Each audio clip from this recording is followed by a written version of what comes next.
Hey Kennedy, it's Julia, the ex-English major. You clicked on this video, you've seen the title.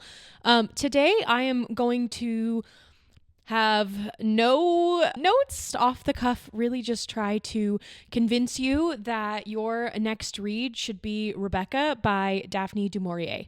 Rebecca is a classic novel that was written in the late 1930s. And this story is a book that I have read about a decade ago. I've read it. I had seen the Alfred Hitchcock movie. I think it's 1940s. I'd seen the movie before picking up the book and then read this, remembered really liking it, but then it kind of just had lived in the back of my mind as a book that I had read, remembered enjoying, but it wasn't something that was living so much in my mind, wasn't something that I was really dwelling on. And then I was in a bookstore a few months ago. We took a trip up to Prescott, and there is a local bookstore up there called Peregrine Book Company. And so saw this copy, decided to pick it up, and then it was just living on my shelf as something that I would come back to.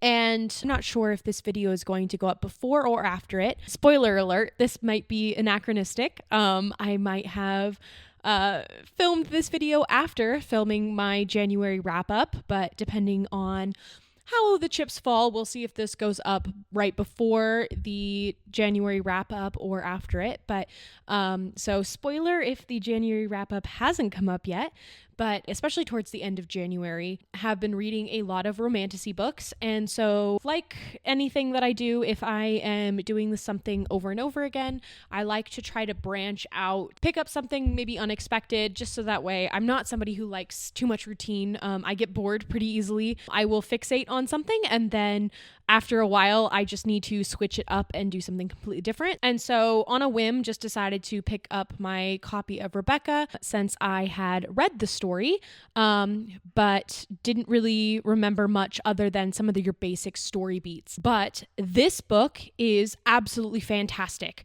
I had completely forgotten just how good it is on a straight up line writing standpoint. We have a lot of beautiful, lush descriptions. It's honestly, the prose is just dripping. It's so good. A lot of the descriptions in this book have to do with florals and garden imagery, both describing kind of this Edenic garden at Manderley, the smells and just the visuals of just these flowers and gardens and wild things growing, and kind of the wildness and the pruning that comes with the well-kept garden when it's well-kept, and then just kind of how the garden will overtake the land when it's not being maintained. And so just kind of these lush descriptions of these gardens, as well as a lot of the characters are described in the similar vein, where we're talking about there's a character she's described as like a fat spider that's sitting in a web and just waiting for gossip to come to her. Or there is another character that's described like a snake. Both of those kind of descriptions fit the characters that they're describing. Kind of the lazy gossip character, busybody.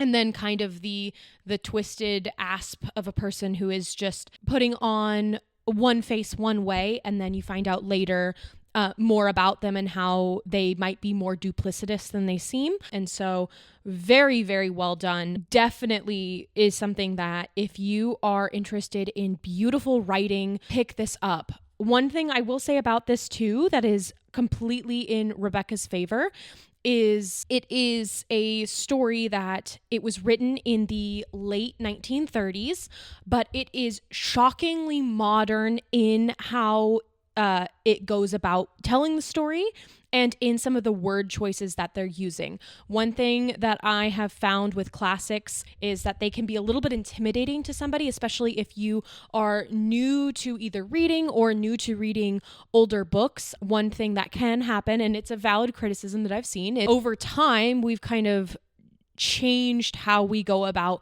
telling stories, how we go about writing stories, and language has changed so much.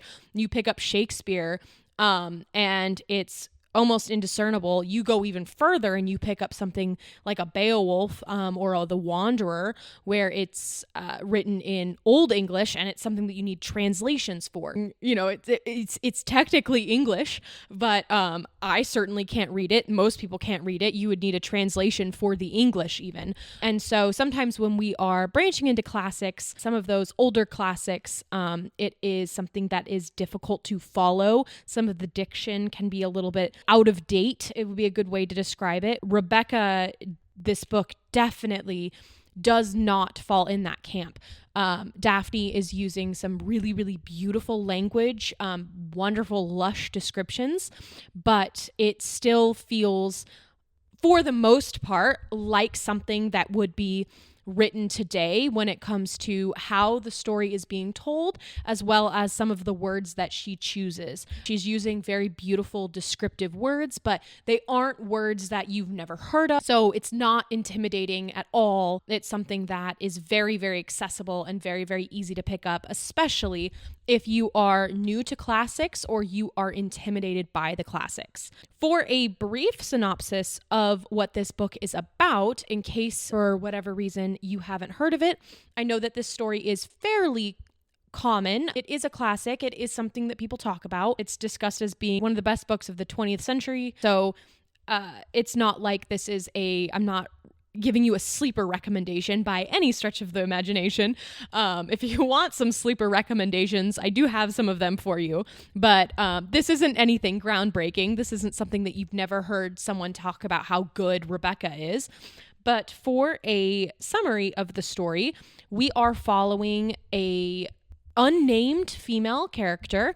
You never learn her name in the story, but our unnamed heroine is the companion for a wealthy woman in Monte Carlo. So she herself doesn't come from money, or at least she doesn't come from this very rich family. I don't want to say she doesn't come from money at all, when how else would you, if you're strapped for cash, you think, oh, I'm going to be a companion for a wealthy woman. That's not really the first thing that you go to. So she has to be at least wealthy enough to be in running in tangential circles to this wealthy woman, but she is this rich woman's companion, and this rich woman happens to be vacationing in Monte Carlo. And while she is there, she meets this man who is twice her age. So the unnamed woman is 21. And this man that she meets is named Maxim de Winter, and Maxim is in his 40s. And Maxim has this brooding air about him. And so this woman that our female main character is companioning to, she comments about how a year ago, Maxim's wife, Rebecca, dies in this tragic accident. She had this tragic boating accident, and he's never been the same since. But everyone talks about Manderley, which is Mr. De Winter's home, and how beautiful it is, and how amazing it is. It's got these beautiful gardens. It's off on the coast. And so everyone comments about how tragic it is about this Rebecca character. And so our female main character gets closer to Maxim over the course of her vacation.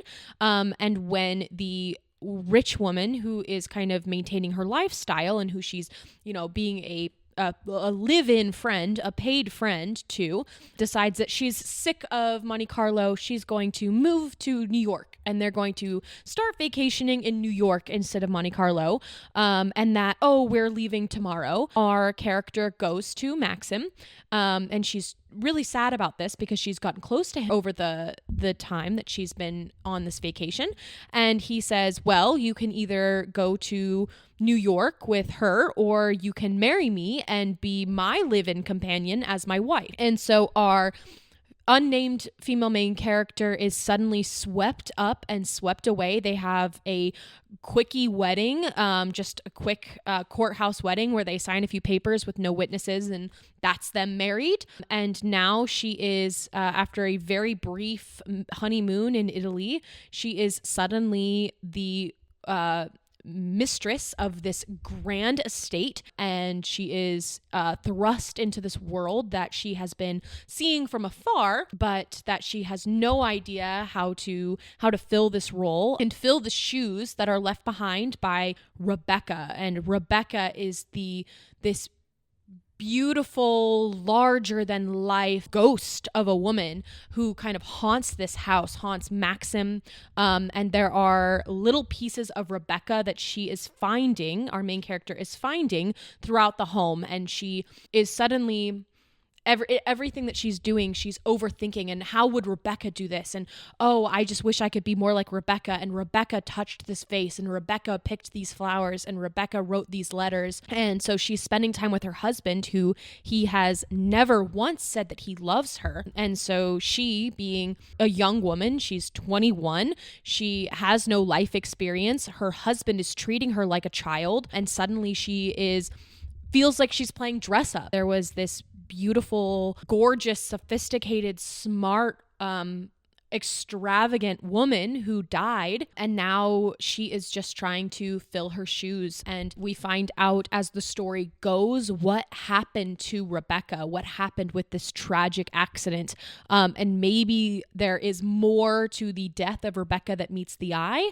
and potentially there is foul play involved. And so our female main character is wrapped up in this whirlwind of running this house and trying to fill the shoes of the previous wife who came before her, as well as trying to unravel the mystery of what happened to Rebecca. Everywhere our main character goes, it feels like she's just being haunted by the ghost of the previous wife. Absolutely a fantastic read. If this is something that you know the story, because it is a popular story, there are quite a few adaptations out there. Most notably is the Alfred Hitchcock adaptation, and then there's the adaptation that came out in 2020 with Armie Hammer and Lily James. That one didn't get as much fanfare, or at least I don't think it did. I feel like I was hearing more about Armie Hammer's personal life in 2020, to put it lightly.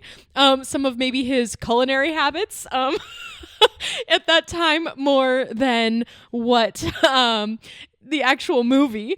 So definitely this is something that, even if you know the story, the descriptions in this are extremely worth the read. And we have Manderley that's described almost just like this lush garden landscape, this kind of Edenic garden of a home. And then our female main character, who is given a taste of this life. If we're going down the Garden of Eden plot line here, so bear with me for a second, but if we are following that one, her a glimpse of this time in the Garden of Eden, and then due to sins of those either that she's committed or sins of those around her, she is forced out of this beautiful Garden of Eden and never is able to return.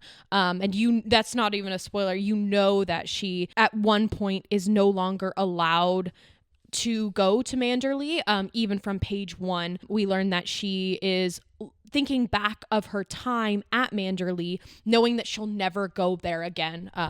Page 1 opens up with, "Last night I dreamt I went to Manderley again. It seemed to me I stood by the iron gate leading to the drive, and for a while I could not enter, for the way was barred to me. There was a padlock and chain upon the gate." So you know that even from page 1, line 1, that she is cast out of Manderley and never gets to set foot in it again by the end of the story. And she's looking back fondly on her time in this Garden of Eden. So that actually feels like a really fun off-the-cuff through line there. I'm sure that there's probably different scholarly essays or people who are much smarter than me who have kind of gone down that rabbit hole. So maybe I'll be looking up JSTOR when I'm in between roles at D&D tomorrow, just seeing what I can come up with some people who are smarter than me who've gone down that rabbit hole a little further than I have than for my quick off-the-cuff video here. But no, this book is absolutely fantastic. Highly, highly recommend if you want kind of this sweeping drama where we've got a mystery? Was it foul play, or was it actually an accident? Kind of a domestic drama too, around her being haunted by this ghost. Very much a modern Gothic tale. Haunted houses and dead first wives, and a husband who may not really love her. She's been swept away into this world that she's been running tangentially in circles with, but hasn't really been fully a part of. And now she's expected to be this grand hostess. This is absolutely a fantastic, fantastic read. Beautiful descriptions, really sweeping tale, very much edge of your seat. If this is a story that you have no spoilers for the story, absolutely a compelling read. But even if you already know the story, this is simply for the descriptions alone, very, very well done. That is Rebecca by Daphne du Maurier.